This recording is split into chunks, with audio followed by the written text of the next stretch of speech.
Well, as we've been saying since the 70s, wilderness is perhaps the fastest disappearing natural non-renewable resource on the planet. And the rate of disappearance accelerates as we go down the line. And it's a religious problem that's in the way.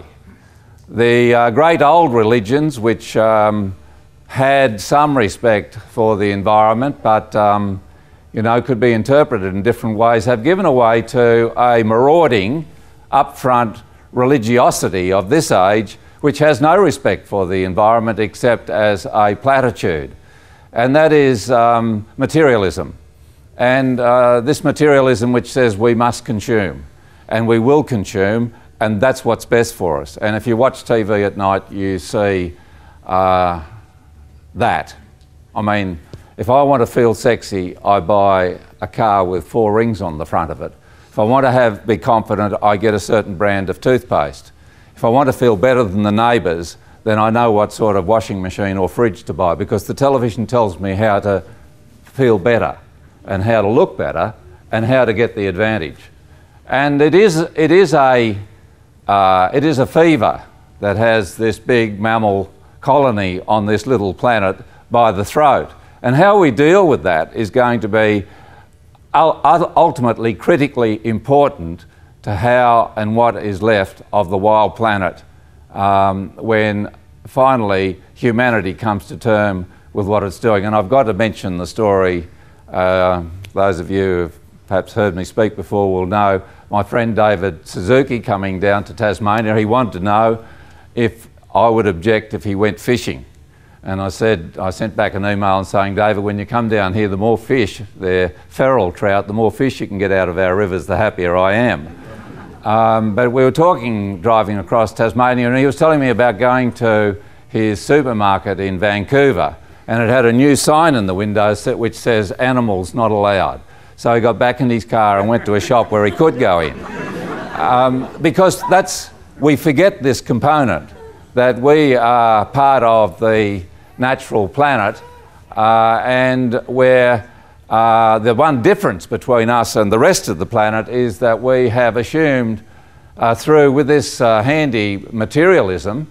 By the way, it's a religion that was, you go back to biblical times, it was well known, was in the offing as the alternative, and it's just not too subtly taken over. But there it is, and here we are. And you have to say, well, what is driving the current destruction of the natural commons of the planet? And that's it. And it's instituted in the media, it's instituted in democracies, it's instituted in all political systems. And so we're going to have to, all of us, determine in the years ahead if we're just going to say, oh, well, that's the decision. Or whether, as happened with Lake Pedder, Terania Creek, so many places back in the 70s and 80s, there has to be a new move for the Australian people not to put up with the backroom deals, the corruption, the failure of imagination, the robbery of future generations, the wreckage of the living ecosystems upon which so much of our fellow creatures in this wonderful country, both in the marine environment and on land, depend. It is something that tests all of us, and we have to rise to that test.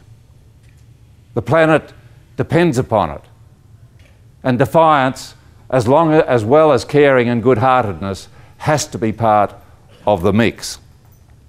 We are a sentient, wonderful, creative mammal, finding our way. And we're challenged by destroying the very thing that inspires us, gives us adventure, and makes us interested in our place in the universe, that is the natural planet, and protecting it and passing it on into the future. Pre-catastrophe, not post-catastrophe. And this is a huge challenge to us here in Australia. and we have to rise to it.